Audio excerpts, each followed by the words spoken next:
¿Te acuerdas de ese sonido? Tac, tac, tac, seguido por un pequeño clean, y luego el regreso firme de la palanca.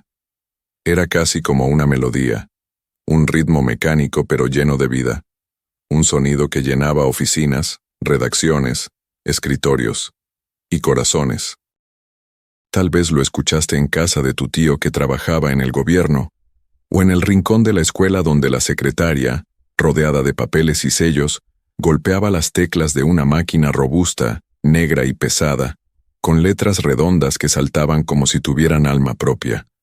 O quizá tú mismo tuviste una. Tal vez trataste de escribir algo serio, como una carta o un poema. O simplemente jugabas a ser escritor, fallando en las letras, enredando las varillas y manchándote los dedos con la cinta entintada. Pero detrás de ese sonido que tanto recordamos, hay una historia que muy pocos conocen. Una historia real. Una historia de guerra, de errores, de genialidad, de mujeres valientes y de letras que cambiaron al mundo. Si estas historias despiertan tu memoria y te hacen viajar en el tiempo, te invito a formar parte de esta comunidad. Suscríbete al canal Historias de los Objetos, deja tu like, comparte este video con alguien que recuerde esta época y comenta aquí abajo desde qué ciudad nos estás mirando. Vamos a construir juntos una red de recuerdos que no se olvidan, porque hoy, lo que vas a escuchar, es mucho más que la historia de una máquina. Es la historia del objeto que escribió vidas enteras. Todo comenzó con una necesidad. Estamos hablando de principios del siglo XIX. Escribir era lento, complicado y muchas veces ilegible. Las cartas se escribían a mano. Los documentos oficiales tomaban horas, incluso días. La caligrafía bonita era casi un lujo. Y cuando la letra no era clara, los problemas eran inevitables. Pero entonces, en 1808, un italiano llamado Pellegrino Turri inventó algo especial. No buscaba fama ni dinero. Lo hizo por amor, para ayudar a una mujer ciega a escribir cartas por sí misma.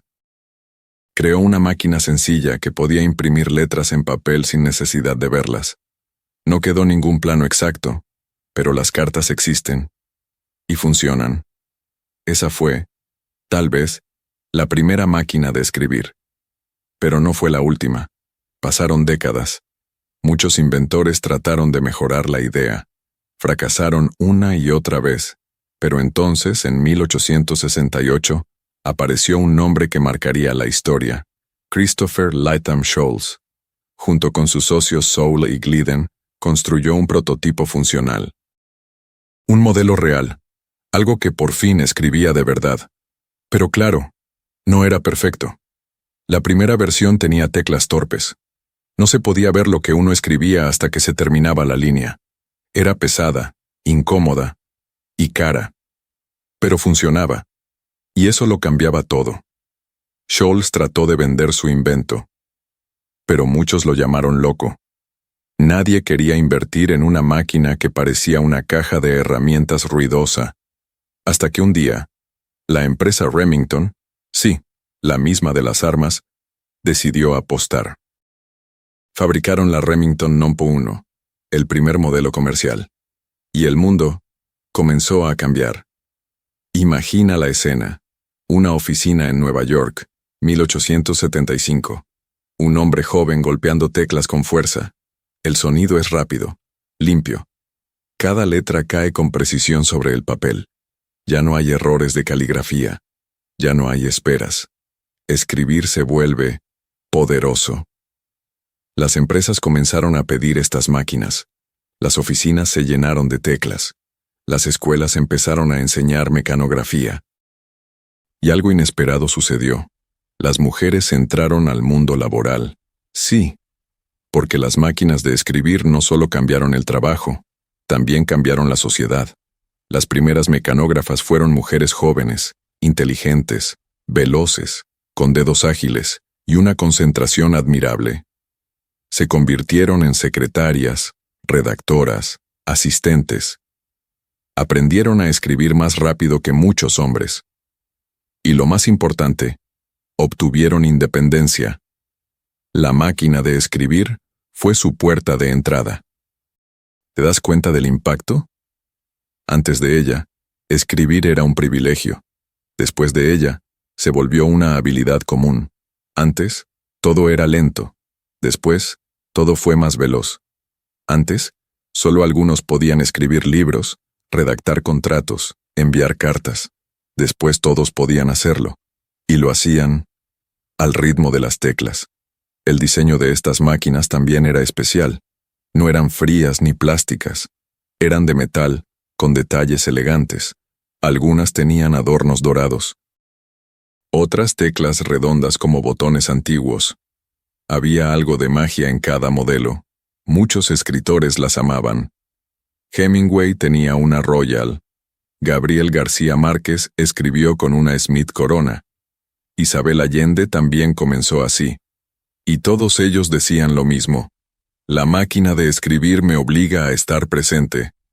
Porque a diferencia de los computadores de hoy, estas máquinas no perdonaban errores, no tenían retroceso. Cada letra era definitiva. Por eso, quien escribía en ellas lo hacía con el corazón. En muchos hogares de Latinoamérica la máquina de escribir ocupó un lugar especial, a veces en la sala, a veces en el cuarto de estudio, o en la mesa del comedor, y siempre, con respeto. Era común ver a mamá escribiendo una carta, a papá terminando un documento, o a los niños jugando a ser periodistas. La cinta manchaba los dedos. Las teclas a veces se atascaban. Había que tener fuerza en los dedos, pero eso no importaba. Porque cada palabra que salía de esa máquina tenía peso. Y hoy, aunque muchas de ellas están guardadas en baúles o vendidas en mercados de pulgas, todavía conservan algo muy valioso, la historia que ayudaron a contar. Pero lo que nadie sabe es que la máquina de escribir esconde un secreto técnico que usamos hasta hoy. Un detalle que, aunque lo veas todos los días en tu teclado actual, viene directamente de esos primeros modelos, y fue diseñado por miedo. ¿Miedo a qué? A que las letras se trabaran, a que todo fallara en medio de una oración importante, a que las varillas se enredaran como brazos de pelea. ¿Te diste cuenta alguna vez que las letras de tu teclado no están en orden alfabético? Pues en el próximo capítulo te voy a contar la verdadera razón, y te aseguro, te vas a sorprender. ¿Alguna vez te preguntaste por qué las letras de tu teclado no siguen el orden ABC? Es algo que usamos todos los días. Computadoras, celulares, tablets, todos tienen ese mismo patrón raro, QWERTY, pero nadie se detiene a pensar en su origen. Y lo curioso es que ese diseño nació por miedo. Sí, miedo a que la máquina se trabara, y no es una metáfora. En los primeros modelos de máquinas de escribir, las letras estaban colocadas en orden alfabético. A simple vista, tenía todo el sentido del mundo. Era más lógico, más intuitivo, más fácil de enseñar. Pero entonces ocurrió algo inesperado. Las personas comenzaron a escribir demasiado rápido. Los dedos volaban sobre el teclado. Y el resultado era un desastre mecánico. Las varillas metálicas que golpeaban el papel comenzaban a chocar entre sí. Se enredaban, se atoraban, dejaban marcas dobles, o peor, se rompían. Era como si las letras entraran en combate unas con otras, especialmente las que se usaban juntas con frecuencia, como T, I, H, Q, I, U, E y R. Los ingenieros de Remington se enfrentaban a un dilema. ¿Cómo evitar que las teclas más usadas causaran esos choques? La solución fue radical: desordenar el teclado.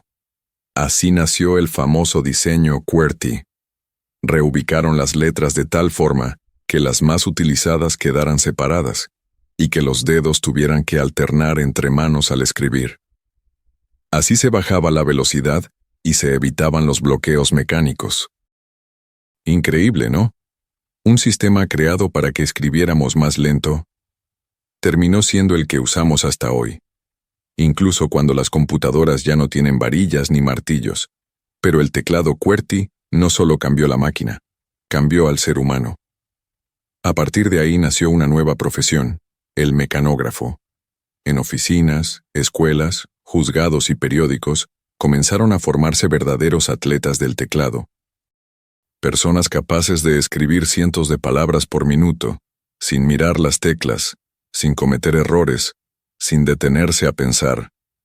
La mecanografía se convirtió en un arte, una competencia, una habilidad que abría puertas. Y en Latinoamérica, era muy común que las madres dijeran: «Tienes que aprender mecanografía, mijo. Eso te va a servir para toda la vida». Y tenían razón, porque quien dominaba la máquina de escribir, dominaba el mundo laboral. En los años 40, 50 y 60, aprender a escribir a máquina era tan importante como aprender a leer. Las academias se llenaban. Los exámenes se hacían cronometrados. Las personas practicaban con hojas especiales marcadas con líneas de velocidad. El sonido de una sala de mecanografía era hipnótico. Tac, tac, tac, tac, tac. Un ejército de dedos creando palabras al ritmo de metrónomo. Y al centro, el profesor o profesora caminando entre las filas, corrigiendo posturas, mirando relojes, contando errores. No mires el teclado. Usa todos los dedos. No borres, escribe de nuevo. Era una disciplina, un entrenamiento casi militar, pero también una pasión. Muchos recuerdos de infancia están ligados a esas máquinas. La cinta roja y negra, el rodillo que había que girar, el papel carbón para las copias, el líquido corrector blanco, el olor a tinta vieja, y el orgullo de ver tu hoja llena de letras bien alineadas. Había un respeto especial por cada palabra. Porque no se podía borrar tan fácil. Cada error dolía. Cada acierto valía. Hoy con un solo clic borramos frases enteras. Copiamos, pegamos, editamos sin pensar. Pero antes, escribir era un acto deliberado. Y por eso, era más profundo. La máquina de escribir también cambió la forma en que los escritores trabajaban. Muchos autores dicen que escribir a mano les hacía pensar en emociones, pero que escribir a máquina los obligaba a tomar decisiones. No había tiempo para dudas. La página en blanco se convertía en una hoja sonora, con cada tecla golpeando como un latido. El proceso era más físico, más visceral. Cada página terminada era una victoria, y también una liberación. Escribir era una forma de poner orden al caos del alma, y tal vez por eso, la máquina de escribir se volvió símbolo de creatividad, de disciplina, de lucha interior. En muchos hogares, la máquina era herencia, pasaba de padres a hijos, de tíos a sobrinos, de abuelas a nietas. Cada modelo tenía su historia. Había quien le ponía nombre a la máquina. Otros la limpiaban con esmero cada domingo. Algunos guardaban sus primeras cartas, sus primeros cuentos, sus confesiones secretas, escritas a máquina. Porque, de alguna manera, la máquina no solo imprimía letras, imprimía sentimientos, y eso la hizo inmortal. Pero no todo fue gloria. En los años 80, llegó un enemigo silencioso, la computadora personal. Muchos dijeron que la máquina de escribir desaparecería, que era obsoleta, que no tenía lugar en el futuro, pero ¿realmente murió? ¿O solo cambió de forma? En el próximo capítulo, vamos a descubrir cómo fue la batalla entre la máquina de escribir y la computadora, y por qué, a pesar de todo, la vieja máquina aún late, en el fondo de muchos corazones. Fue como una traición, silenciosa, fría, irresistible. Durante más de un siglo, la máquina de escribir reinó en hogares, oficinas, redacciones y aulas. Era la aliada de los escritores, la herramienta de los soñadores, el orgullo de quienes sabían dominarla. Pero entonces, llegó ella. La computadora. No hizo ruido, no golpeaba el papel, no usaba cintas, ni rodillos, ni papel carbón, solo una pantalla brillante. Un cursor que parpadeaba como si tuviera vida, y la promesa de una nueva era. Al principio, nadie le tenía fe. Decían que era complicada, costosa, poco confiable. Muchos afirmaban que jamás podría reemplazar el encanto de una buena máquina de escribir, pero poco a poco fue ganando terreno. Las primeras computadoras personales aparecieron en los años 80. No eran elegantes, eran grandes, pesadas y muchas veces lentas, pero ofrecían algo que la vieja máquina no podía: editar sin miedo. Podías borrar sin dejar huella, cambiar palabras, mover párrafos, guardar cientos de textos sin ocupar espacio físico. Y eso, en un mundo cada vez más rápido, era una ventaja imposible de ignorar. Las empresas comenzaron a modernizarse. Las secretarias cambiaron sus máquinas por teclados conectados a monitores. Los jóvenes dejaron de estudiar mecanografía y comenzaron a tomar cursos de computación. La transformación fue dolorosa. Muchos trabajadores mayores perdieron su lugar. No sabían usar una computadora. No entendían el nuevo lenguaje digital. Y la empresa ya no tenía paciencia.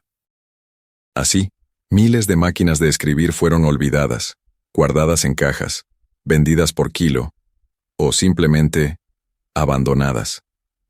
Pero no en todas partes. En pueblos pequeños, escuelas rurales, oficinas de gobierno y hogares humildes, la máquina resistía, porque no necesitaba electricidad, porque era confiable, porque siempre servía.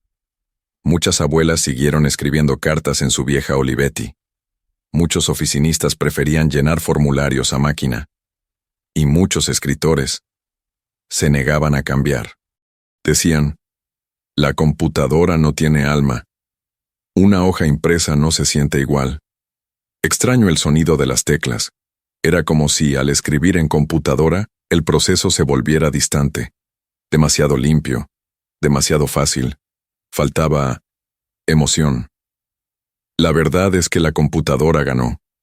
Pero la máquina de escribir nunca murió del todo. Se transformó en un objeto de culto. Un símbolo de otra época. Una joya vintage. En los años 2000, comenzaron a reaparecer en tiendas de antigüedades. Algunos diseñadores las usaban como decoración, otros como herramienta creativa. Se organizaron concursos de escritura a máquina, se formaron clubes de coleccionistas, se abrieron talleres para repararlas, y los jóvenes, los mismos que nunca aprendieron mecanografía, empezaron a descubrirlas con ojos nuevos. Para ellos la máquina era misteriosa, casi mágica. Había que cargar el papel, golpear con fuerza, corregir con tinta o con paciencia, y esperar la hoja final. Era como hacer arte con las manos. En Latinoamérica el Renacimiento fue especial. En muchos países la máquina de escribir formó parte de momentos clave. Se escribieron constituciones, discursos, cartas de amor, sentencias judiciales, exámenes escolares, denuncias sociales, poemas clandestinos. Cada máquina guardaba secretos, historias, lágrimas y risas. Algunas aún funcionan, otras ya no, pero todas tienen memoria. Y en una época donde todo es digital, veloz, desechable, la máquina nos recuerda algo esencial: el valor de tomarse el tiempo, de escribir con intención, de pensar antes de apretar una tecla, de valorar cada palabra como si fuera única. Pero, ¿sabías que hubo un momento en que la máquina de escribir estuvo a punto de desaparecer para siempre? Sí. En los años 90, una gran empresa japonesa tomó una decisión que marcaría el destino del objeto. Cerró su última fábrica de máquinas mecánicas. Declararon: el mundo ya no necesita escribir así. Y durante años, nadie más fabricó una sola máquina. Parecía el fin. Pero lo que nadie esperaba era que el amor por lo auténtico renacería con más fuerza que nunca. En el próximo capítulo, vas a conocer la increíble historia de cómo una vieja fábrica en la India salvó a la máquina de escribir del olvido. Y cómo ese gesto cambió el destino de un objeto que se negaba a morir. Por muchos años, la noticia se repitió en todos los medios: la máquina de escribir ha muerto, y para muchos, eso fue una verdad innegable. Las oficinas se habían modernizado. Las casas ya no tenían espacio para un aparato tan grande. Las nuevas generaciones ni siquiera sabían cómo funcionaba. Pero lo que nadie imaginaba es que en una ciudad al otro lado del mundo, la historia de la máquina de escribir aún seguía viva. Y todo ocurrió en un rincón caluroso de la India. La ciudad se llamaba Mumbai, y allí, en una antigua zona industrial, funcionaba una empresa llamada Godrej & Boyce. Fundada en el siglo XIX, había fabricado todo tipo de objetos: cerraduras, ventiladores, escritorios y, por supuesto, máquinas de escribir. Durante décadas, Godrej fue uno de los principales productores de máquinas mecánicas en el mundo. Exportaban a África, América Latina, Asia. Sus modelos eran resistentes, económicos y confiables. Pero para 2009, la demanda había bajado casi a cero. Solo quedaban unas pocas órdenes por año, venidas de oficinas gubernamentales que se negaban a cambiar sus métodos. Entonces, en abril de 2011, Godrej & Boyce anunció el cierre definitivo de su línea de producción. Las palabras fueron claras: estamos fabricando nuestras últimas máquinas, no hay mercado. Esta es el fin de una era.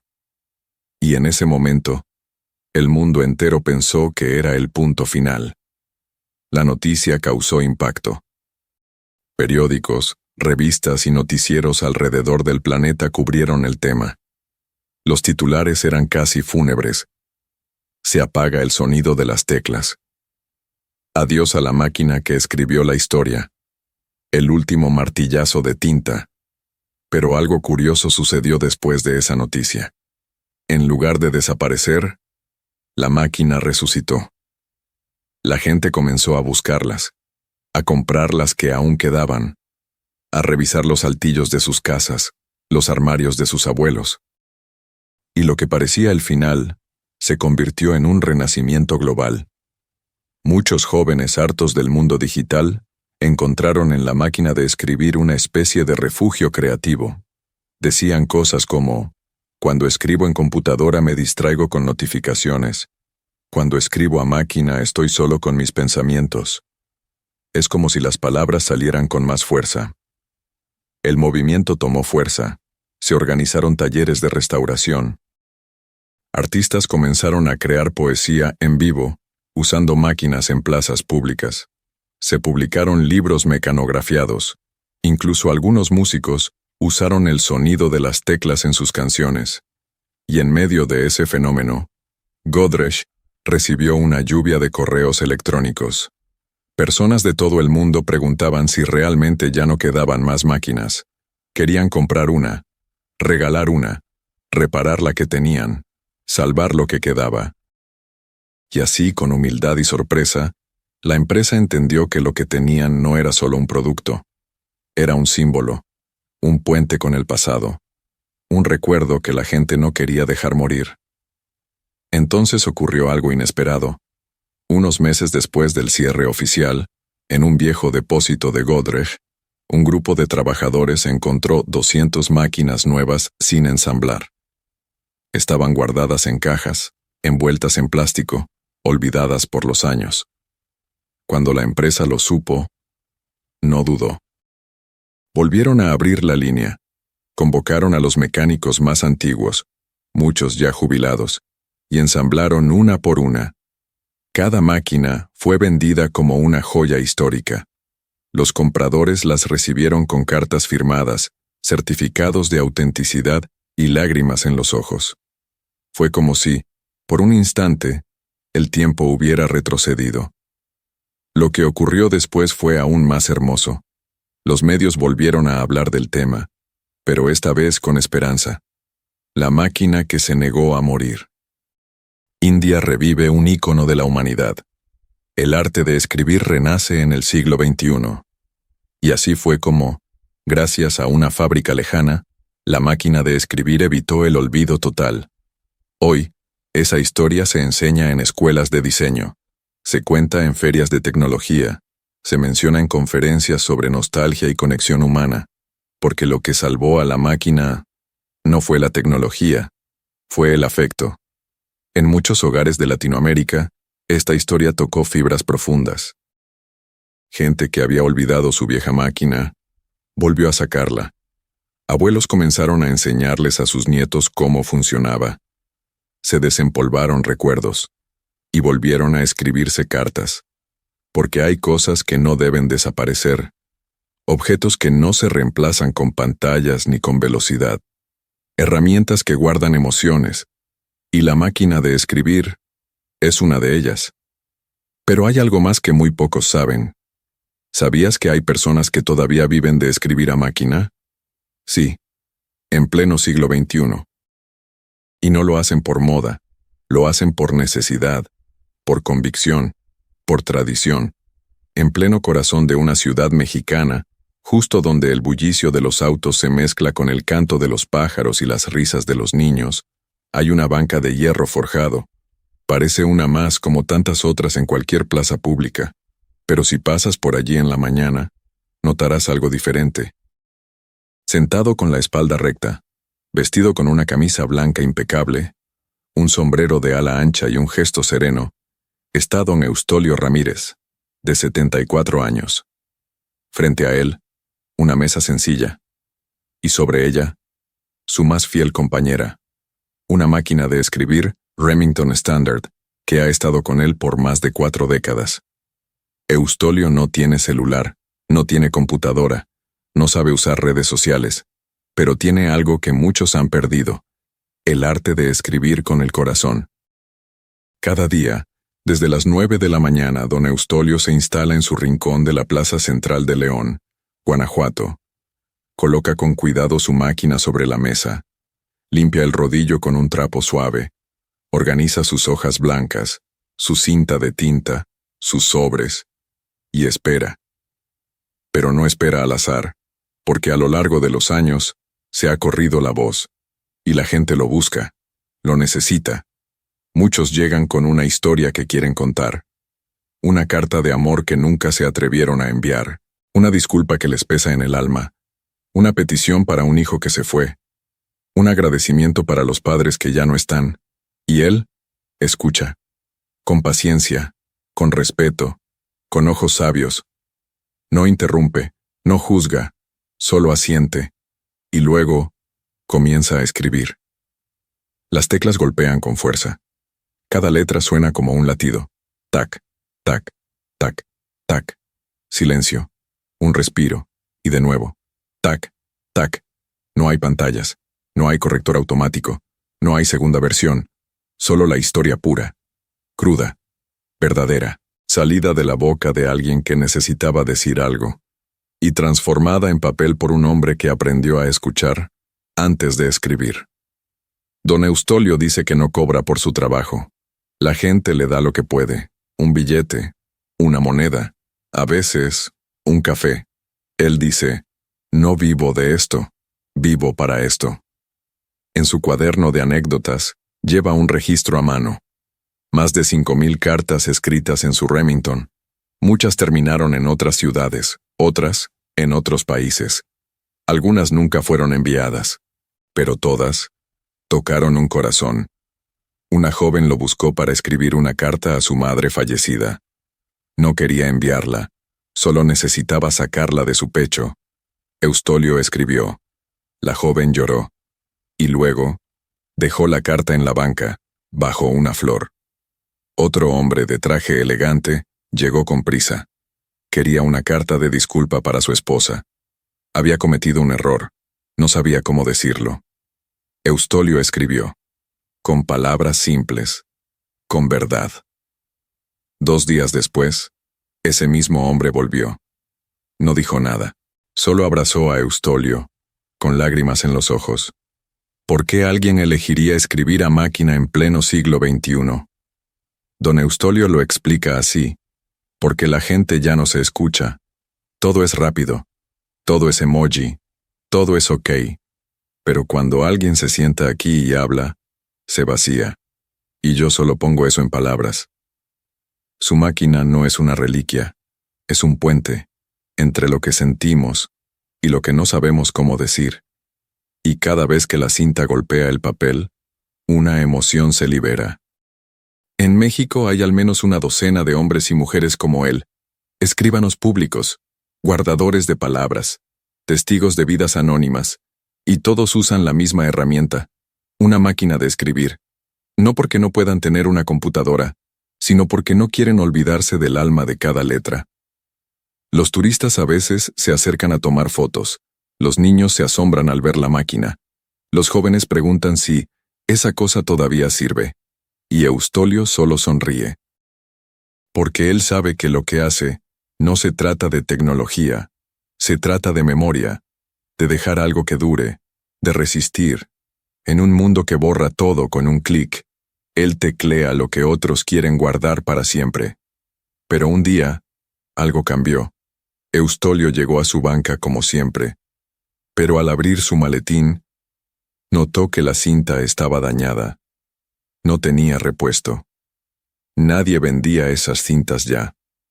Durante horas caminó por la ciudad buscándolas. Y no encontró nada. La Remington estaba muda. Y él se sintió perdido. ¿Había llegado el fin? ¿Sería ese el último día de escritura? ¿La máquina que le había acompañado por 40 años se apagaría para siempre? En el próximo capítulo, te voy a contar cómo una comunidad entera se movilizó para salvar la voz de don Eustolio. Y cómo ese gesto simple nos recordó que las historias verdaderas no se dejan morir tan fácil. Don Eustolio se quedó sentado frente a su mesa de siempre. La máquina, en silencio. Sus manos, quietas. Y el alma, inquieta. Por primera vez en más de 40 años no podía escribir. La cinta de tinta de su Remington estaba completamente seca. No dejaba huella en el papel. Y sin tinta, las palabras, aunque existieran, no podían nacer. Buscó en las papelerías del centro. Recorrió los mercados antiguos. Preguntó en tiendas de impresión, en reparadoras de electrodomésticos, incluso en talleres de fotografía. Pero nadie tenía lo que él buscaba. Muchos ni siquiera sabían de qué hablaba. ¿Cinta para máquina? Eso ya no se fabrica, señor. Hace años que no veo una de esas. ¿Todavía usa esa cosa? Y aunque intentó esconderlo, su rostro lo dijo todo. Tristeza, frustración, soledad. Porque no era solo una cinta, era su herramienta, su propósito, su voz. Volvió a la plaza esa tarde. Se sentó, y por primera vez, no escribió. Los transeúntes notaron el cambio. Los niños que pasaban corriendo se detuvieron. Los clientes habituales preguntaron, ¿hoy no hay cartas, don Eustolio? ¿Está bien? ¿Se enfermó la máquina? Él solo respondía con una sonrisa débil. La Remington se quedó muda. Y entonces ocurrió algo que él jamás imaginó. Una joven que pasaba por ahí, Lucía, estudiante de diseño gráfico, escuchó la historia, le tomó una foto y escribió una publicación sencilla en redes sociales. Hoy conocí a don Eustolio, un hombre que lleva 40 años escribiendo cartas en una Remington. Hoy no pudo escribir porque su cinta se secó. ¿Alguien sabe dónde conseguir una? Lo publicó sin muchas expectativas, pero algo en esa imagen tocó el corazón de la gente. En menos de 24 horas, la publicación se hizo viral. Miles de personas la compartieron. Los comentarios se multiplicaron. Yo tengo una cinta guardada en casa de mi abuela. Mi papá tenía una máquina vieja. Voy a buscar. ¿Dónde está este señor? Quiero conocerlo. La historia de don Eustolio emocionó a todos.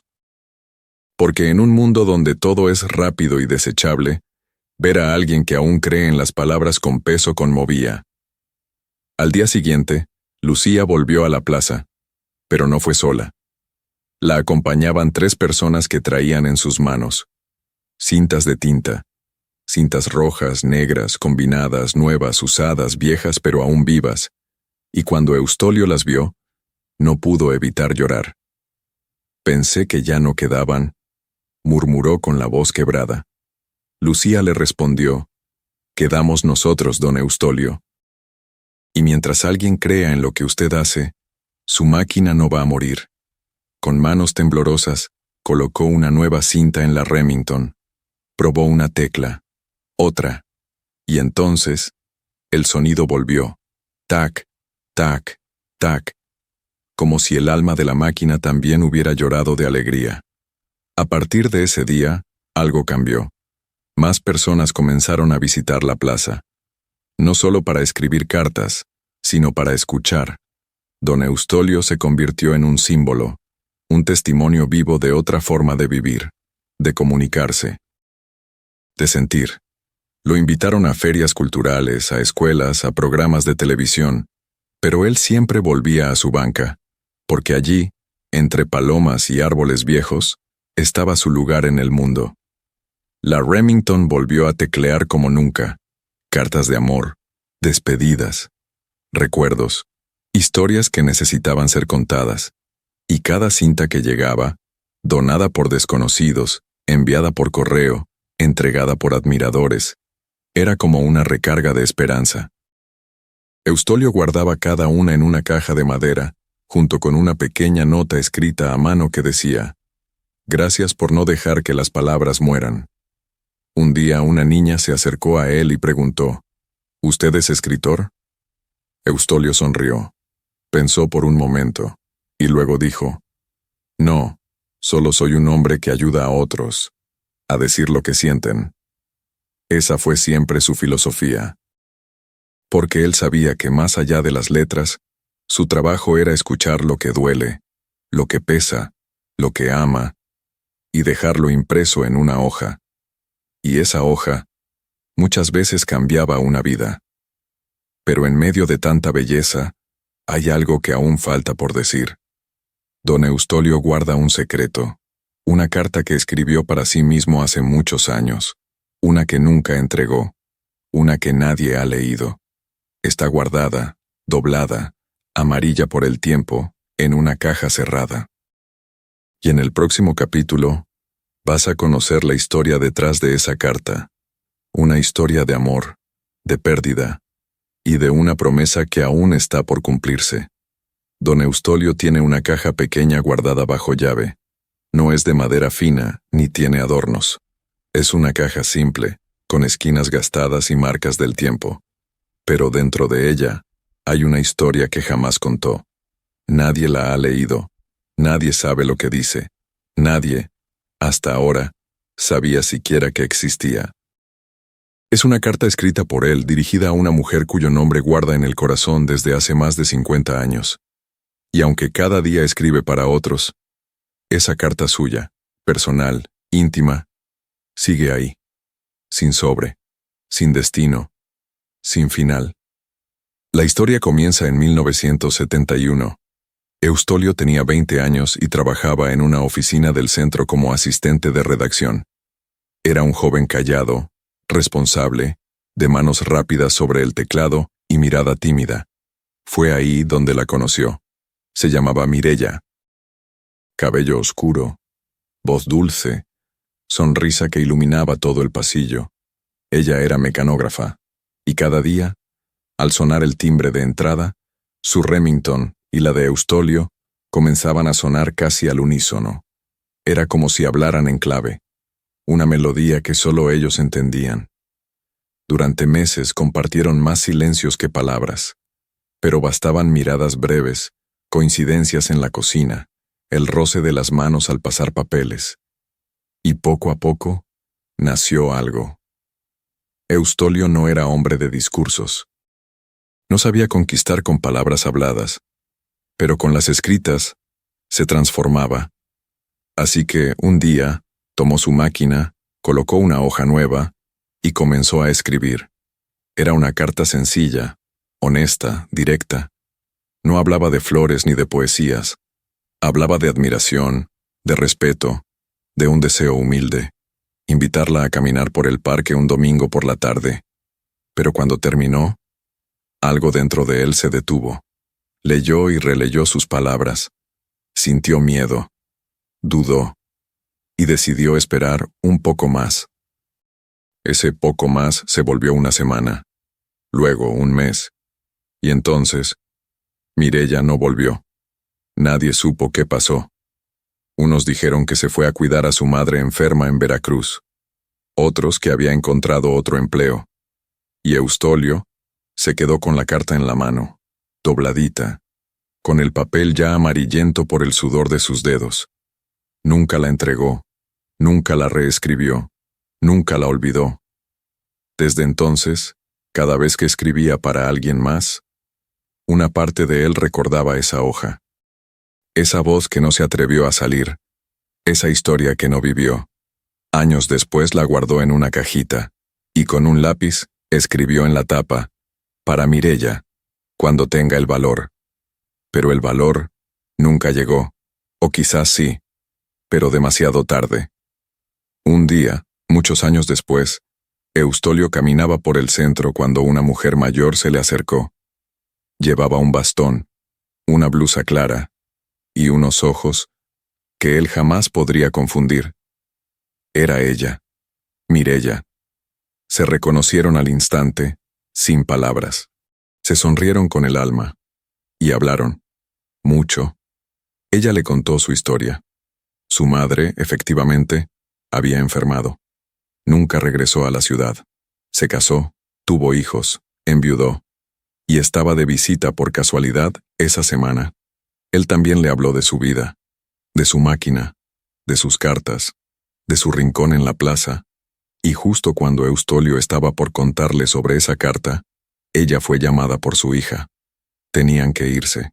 Había prisa. Y solo alcanzó a decir: «Me dio gusto verte. Siempre pensé en ti». Y se fue. Desde entonces Eustolio nunca volvió a verla. No sabe si sigue viva, si aún vive en Veracruz, si algún día volverá. Pero la carta sigue ahí. Cada tanto la saca, la relee. Piensa si debió haberla entregado ese día, pero nunca se arrepiente, porque aunque breve, ese reencuentro le dio algo que la carta no podía dar: certeza. Esa historia, que nunca contó en voz alta, la guarda como un tesoro, porque le enseñó que a veces, las palabras que no se dicen, también tienen su lugar. Y que no todas las cartas tienen que ser enviadas. Algunas existen solo para recordarnos que sentimos algo verdadero. Hoy, la carta está bajo llave, pero ha dicho que cuando él muera, quiere que se lea y que se comparta, porque no fue solo para Mireya, fue para todos los que alguna vez no se atrevieron a decir lo que llevaban en el corazón. Pero hay algo más, una historia que Eustolio conoció hace poco, y que le cambió la forma de ver su propia carta.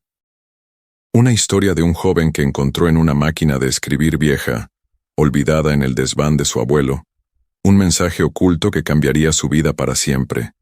Y en el próximo capítulo, vas a conocer esa historia, porque las máquinas a veces hablan después de mucho tiempo de estar en silencio.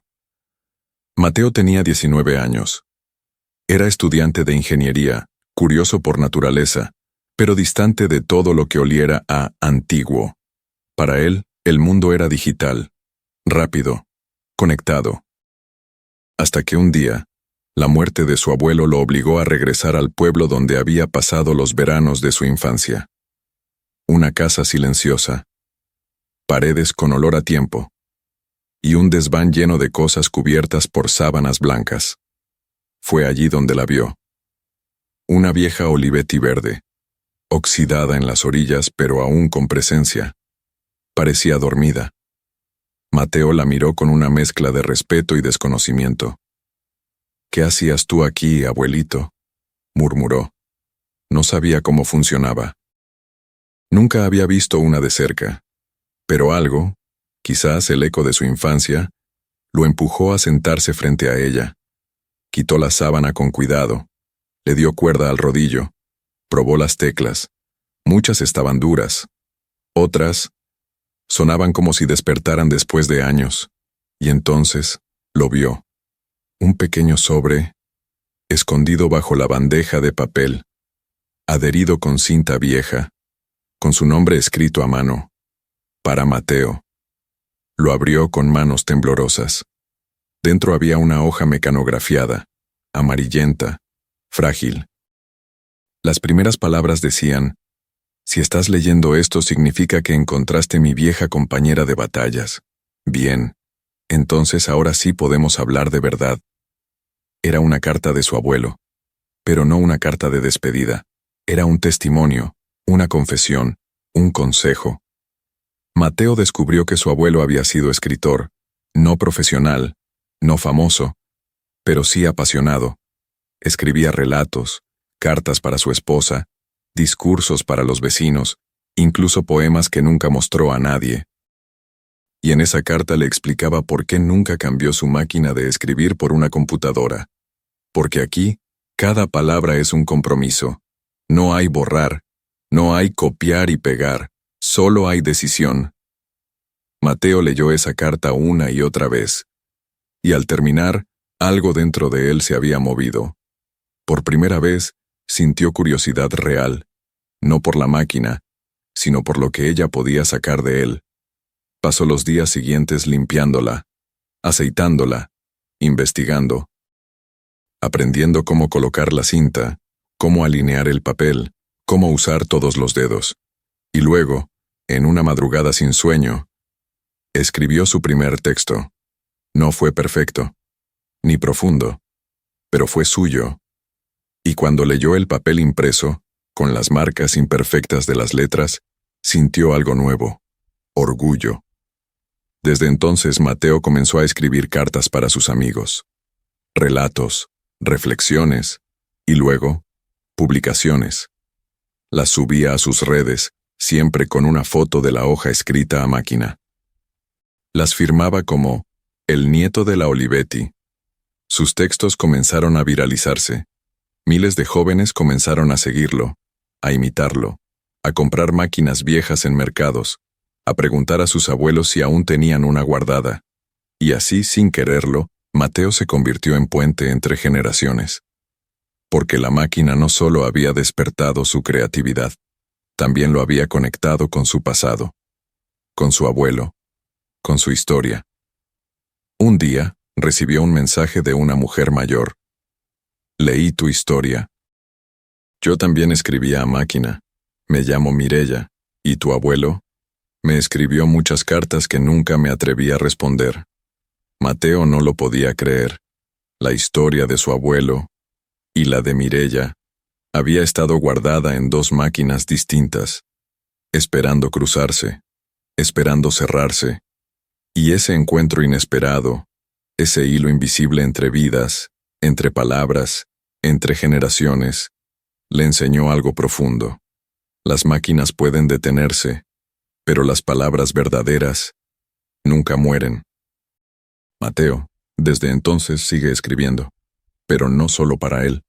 Escribe por los que ya no pueden, por los que no se atrevieron, por los que dejaron cartas incompletas. Y su máquina, la Olivetti de su abuelo, ya no está dormida en el desván. Ahora vive sobre un escritorio de madera en una habitación con plantas y libros, donde cada tecla que suena es un eco del pasado que sigue haciendo ruido en el presente. Don Eustolio, al leer la historia en un periódico, sonrió. Porque entendió que su oficio, su vida, su amor por las palabras, no había sido en vano. Las máquinas siguen hablando, mientras haya alguien dispuesto a escucharlas. Y así termina esta historia.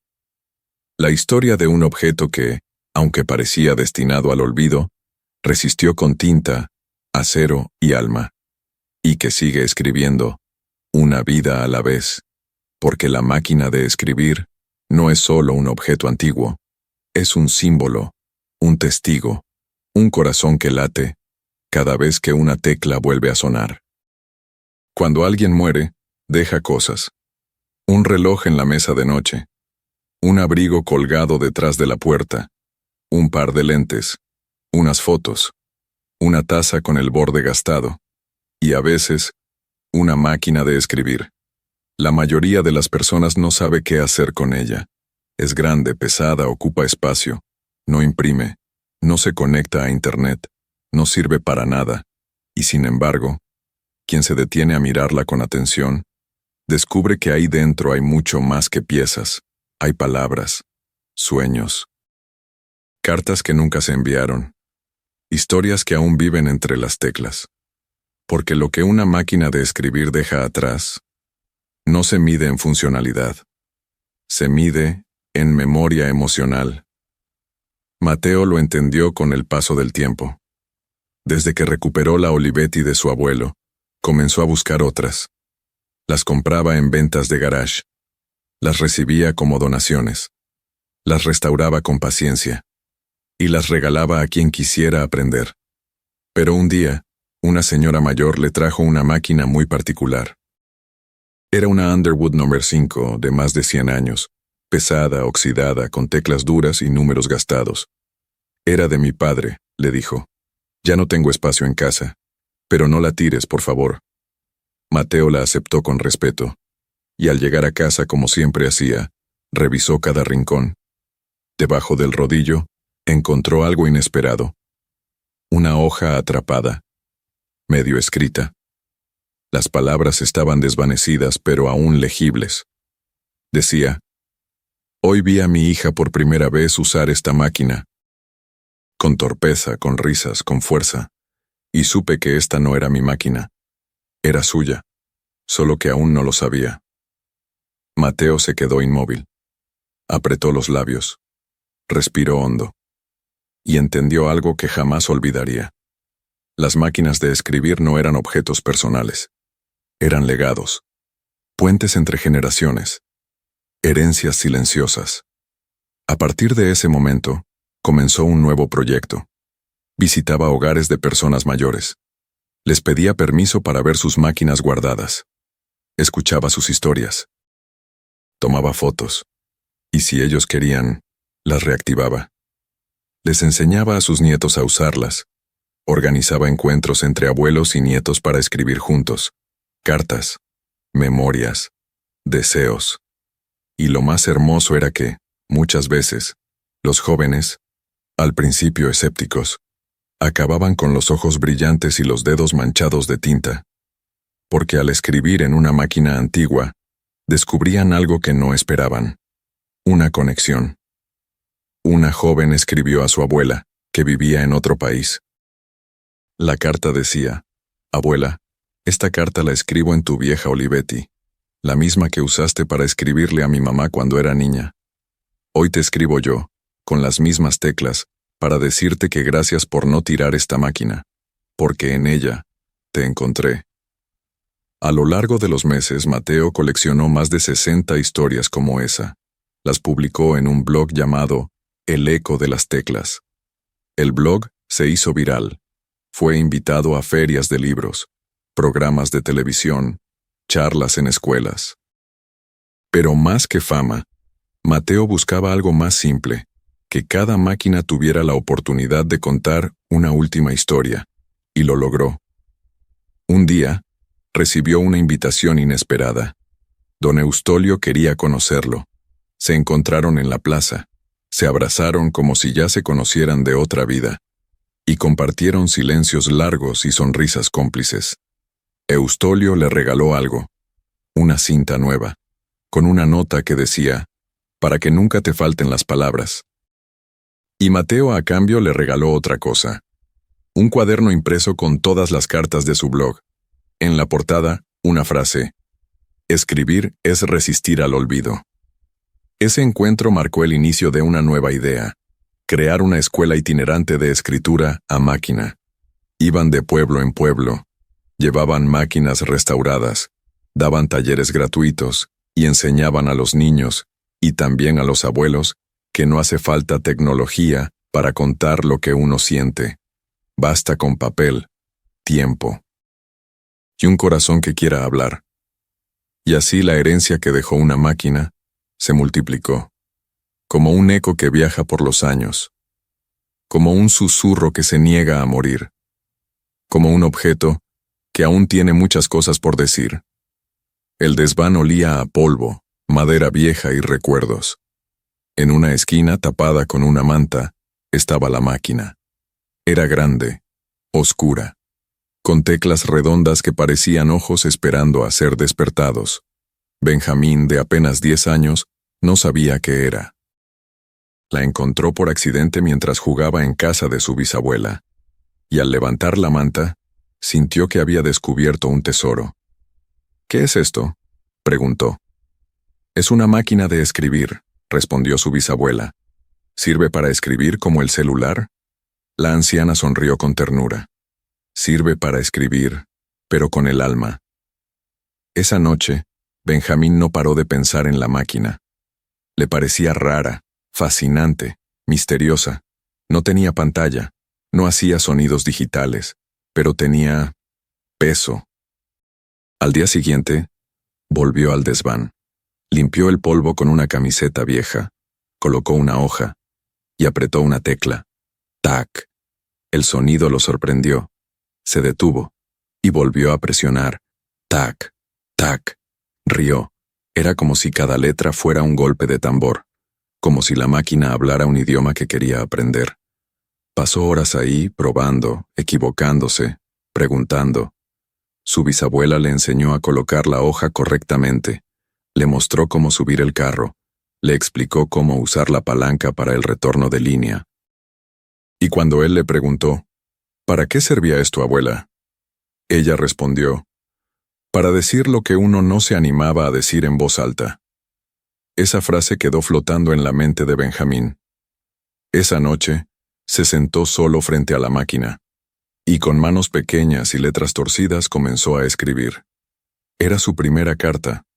No a Papá Noel, no a un amigo, no a un personaje de televisión. Era para su papá, un hombre serio, ocupado, con el que casi no hablaba. Vivía con él, pero sentía que estaban lejos. En la carta le escribió cosas simples, que lo extrañaba, que le gustaba cuando le leía cuentos, que quería que volvieran a jugar juntos como antes. Al terminarla, no sabía si entregarla, pero decidió dejarla en su mesa de noche, sin firmar. Al día siguiente, su padre no dijo nada, pero esa noche le preparó chocolate caliente y le dijo, «Mañana podemos ir al parque si quieres». Benjamín solo sonrió. No necesitaba más. Había escrito su primer puente. Desde entonces la máquina se convirtió en su aliada. Cada vez que sentía algo que no podía decir, lo escribía. Cartas para su madre, para su maestra, para sí mismo, y cada una de esas cartas, con faltas de ortografía y tinta corrida, era un paso más para entenderse. Un día su maestra le pidió leer un texto frente al salón. Benjamín llevó una hoja escrita en su vieja máquina. Al leerla, su voz temblaba. Pero al terminar, la clase aplaudió, y él entendió algo. Sus palabras tenían valor. No por la tinta, ni por la máquina, sino porque venían de adentro. La historia de Benjamín llegó a las redes cuando su madre compartió una foto. El niño, escribiendo con los dedos manchados, la Remington brillando al sol, y una hoja en la que se leía, «Quiero escribir todo lo que siento porque si no lo escribo, se me pierde». Miles de personas compartieron la imagen. Muchos dijeron que también querían volver a escribir con papel. Otros desempolvaron máquinas guardadas. Algunos les enseñaron a sus hijos a usarlas, y así, sin quererlo, Benjamín se convirtió en símbolo de una generación nueva que empezaba a mirar hacia atrás, para caminar mejor hacia adelante. Porque no importa la edad, ni el idioma, ni la tecnología, las máquinas de escribir nos enseñan algo que el mundo actual olvida, que cada palabra necesita tiempo, que el silencio también dice, que sentir es más importante que apurar. Hoy, Benjamín sigue escribiendo. Y guarda cada carta en una caja con su nombre. Dice que algún día las va a releer cuando sea grande, y que quizás, como su bisabuela, le enseñará a alguien más el idioma de las teclas, porque mientras haya alguien que quiera escribir de verdad, las máquinas nunca morirán. Imagina por un momento un mundo donde nunca se hubiera inventado la máquina de escribir. Nada de teclas metálicas golpeando el papel. Nada de secretarias tecleando cartas con precisión. Ningún escritor frente a su Remington. Ningún contrato limpio y legible, Ninguna carta escrita con tinta negra sobre papel blanco, saliendo con ritmo de tambor de una máquina mecánica. Solo lápices, plumas, tinta, y el temblor de una mano intentando escribir deprisa sin equivocarse. ¿Cómo serían nuestras historias? ¿Cómo serían los libros, los periódicos, los gobiernos? Quizás todo habría sido más lento, más limitado y más desigual, porque la máquina de escribir no solo fue una herramienta, fue un punto de inflexión, un antes y un después en la forma de comunicar, trabajar, estudiar y expresarse. Antes de ella, solo quienes dominaban la caligrafía podían escribir documentos importantes. Los errores eran comunes, las palabras, difíciles de leer, y muchas ideas se perdían entre trazos torcidos o manos temblorosas. La llegada de la máquina de escribir ordenó el caos. Las letras se estandarizaron, la velocidad se multiplicó. Y lo más importante, se abrió una puerta para millones de personas que antes no tenían voz, particularmente para las mujeres, porque fue gracias a la máquina de escribir que muchas de ellas entraron por primera vez al mundo laboral. Se convirtieron en mecanógrafas, secretarias, asistentes, escritoras. Dominaron las teclas y con ellas conquistaron independencia. Si esta máquina nunca hubiera existido, ¿cuántas oportunidades se habrían perdido? ¿Cuántas historias jamás habrían sido contadas? Los gobiernos habrían sido más lentos, los juicios más confusos, la literatura más elitista, porque la máquina no solo mecanizó la escritura, la democratizó. Y eso cambió todo. Hubo un tiempo en que escribir era un acto físico, casi artesanal. Cada letra era el resultado de un golpe, cada hoja una conquista, cada error una lección de paciencia. Y entonces, con el paso de las décadas, el mundo cambió. Primero llegaron las máquinas eléctricas, más silenciosas, más suaves. Algunas hasta corregían solas los errores. Luego aparecieron los primeros procesadores de texto, como WordStar y WordPerfect, que comenzaron a desplazar lentamente a las máquinas mecánicas. Y después, vino la computadora personal. El teclado ya no golpeaba una hoja, sino una pantalla. El sonido metálico fue reemplazado por un clic suave, casi imperceptible. Y con ello, el ritmo cambió. Ahora se podía borrar sin dejar rastro, copiar, pegar, mover párrafos, y lo más importante, guardar miles de páginas en una sola carpeta virtual. Era más eficiente, sí, más rápido también, pero algo se perdió en el camino. Hoy vivimos en la era del toque. Ni siquiera usamos teclas físicas en muchos casos. Basta con deslizar un dedo por una pantalla para escribir un mensaje, y mientras más rápido, mejor. Mientras más corto, más aceptado. Los textos se reducen a emojis, abreviaturas y frases sin vocales. ¿Dónde quedó la pausa? ¿Dónde quedó el peso de pensar antes de escribir? ¿Dónde quedó la emoción de ver una página llena con tu propio esfuerzo? En comparación con la época de la máquina de escribir, el presente es veloz pero muchas veces superficial. No es que antes fuera mejor, pero sí era más consciente. Escribir requería decisión. Una vez que oprimías una tecla, no había marcha atrás.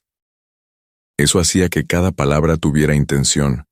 Hoy, todo se puede deshacer. Y con eso muchas veces, también se deshace el compromiso con lo que se dice. Claro que la tecnología nos ha dado herramientas maravillosas. Hoy podemos escribir desde cualquier parte del mundo, compartir ideas en segundos, crear libros sin editoriales. Pero la comparación con la época de la máquina de escribir nos obliga a preguntarnos, ¿estamos usando estas herramientas para decir más o simplemente para llenar espacio? Porque la diferencia más grande entre antes y ahora no es la tinta ni el papel. Es la conexión con lo que sentimos al escribir. Y eso es algo que vale la pena recuperar. Para quienes vivieron la época dorada de la máquina de escribir, sentarse frente a ella no era solo trabajar, Era una experiencia completa. Primero había que preparar todo con cuidado, colocar el papel en su lugar, verificar que la cinta estuviera bien puesta, ajustar el margen, alinear el carro, y luego empezaba la música. Tac, tac, tac, cling. Cada frase tenía su ritmo, cada hoja, su peso físico y emocional, y cada error, una decisión. Repetir todo de nuevo, corregir con líquido blanco, aceptar la imperfección, porque así era la vida, sin delete, sin control plafto z. Había que pensar antes de escribir. Había que comprometerse con cada palabra, y eso, sin que lo notáramos, educaba el carácter. Hoy, escribir es más cómodo, sí, pero también se ha vuelto más desechable. Redactamos correos que olvidamos al día siguiente, publicamos mensajes que se pierden entre miles, enviamos textos que no nos representan, porque ahora lo importante es la rapidez, no la profundidad. Pero la máquina de escribir nos enseñaba justo lo contrario, que lo lento tiene valor, que lo artesanal deja huella, que lo que toma tiempo, permanece. Por eso, muchos escritores modernos vuelven a ella, no por nostalgia, sino por necesidad, porque frente a una pantalla, todo es inmediato, pero frente a una máquina, uno se escucha, uno respira, uno siente. Además, escribir a máquina tenía algo sagrado. Era un momento a solas con uno mismo. No había notificaciones, ni ventanas emergentes, ni 1000 pestañas abiertas. Solo tú, la hoja, y el sonido de tus pensamientos convirtiéndose en letras. Era una forma de meditación, una manera de vaciar la mente, de organizar el caos interior. Muchos decían que no podían pensar bien sin el tac-tac de fondo, que las ideas fluían al ritmo del carro, que cada párrafo tenía su música. Y quizás por eso, cuando uno encontraba una máquina en casa de un abuelo, la tocaba con respeto, como si estuviera frente a un instrumento sagrado, porque al final, eso era, un instrumento. Y quien lo usaba no era solo alguien que escribía, era un intérprete, un creador, un contador de historias. Y aunque hoy vivamos rodeados de tecnología, nada reemplaza esa sensación de ver una hoja salir de la máquina, llena de palabras tuyas, con errores y todo, pero auténtica. En un mundo donde todo se actualiza, se reemplaza, se moderniza, hay cosas que resisten, no por nostalgia vacía, no por moda retro, sino porque llevan en sí algo más que utilidad. Llevan historia, memoria, vida, y la máquina de escribir es una de ellas. Aunque ya no se vea en cada oficina, aunque no se enseñe en las escuelas, aunque muchos jóvenes nunca hayan tocado una, la máquina sigue viva. Vive en las cartas antiguas guardadas en cajones, en las novelas escritas a fuerza de dedo y tinta, en las fotos de escritorios gastados, en los recuerdos de quienes escuchaban el cling como si fuera un suspiro de satisfacción. Pero sobre todo, vive en lo que nos enseñó, porque la máquina de escribir no solo nos dio una forma de escribir, nos dio una forma de estar presentes, de elegir las palabras con intención, de valorar el proceso más que el resultado. En tiempos donde todo es inmediato, ella nos enseñó a esperar, a cometer errores, a aceptar la mancha, el tachón, lo imperfecto. Nos recordó que no hace falta perfección para transmitir verdad, que una carta con errores puede tocar más que un mensaje editado 100 veces, y que lo hecho con el corazón siempre encuentra su camino. Hoy, hay quienes dicen que la máquina de escribir es obsoleta, que ya no tiene lugar, que solo sirve para decorar, pero quienes alguna vez escribieron en una saben la verdad. No era solo un objeto, era una compañera, una que no juzgaba, que no exigía conexión a Internet, que no se apagaba por falta de batería, una que te escuchaba, tecla por tecla, y transformaba tus pensamientos en papel, y por eso, nunca será olvidada. Porque mientras existan personas con algo importante que decir, mientras haya alguien que quiera escribir con alma, Mientras quede aunque sea una hoja en blanco esperando ser llenada, habrá una máquina, en algún rincón del mundo, esperando volver a sonar. Quizás oxidada, quizás polvorienta, pero viva, porque los objetos no mueren cuando están llenos de historias. Y la máquina de escribir ha escrito millones. Historias de amor, de guerra, de despedidas, de comienzos. Historias reales, humanas, eternas. Y por eso, aunque el mundo siga girando, aunque la tecnología avance, ella no desaparecerá, será recordada, será honrada, y será redescubierta, una y otra vez, por nuevas generaciones que entenderán que escribir también puede ser un acto de alma. Y ahora, te toca a ti. ¿Tú también escribiste alguna vez en una máquina de escribir? ¿Guardas recuerdos de ese sonido, de esas hojas, de esas cartas que marcaron tu vida? Entonces no dejes que esta historia se pierda. Escribe en los comentarios, ¿qué fue lo más hermoso que escribiste en una máquina de escribir? O si nunca usaste una, ¿qué te hizo sentir esta historia? Dale like si alguna vez escuchaste ese cling mágico. Comparte este video con alguien que sepa lo que era escribir con el alma. Y suscríbete para seguir rescatando historias que el tiempo no puede borrar. Porque aquí, en Historias de los Objetos, recordar también es una forma de vivir.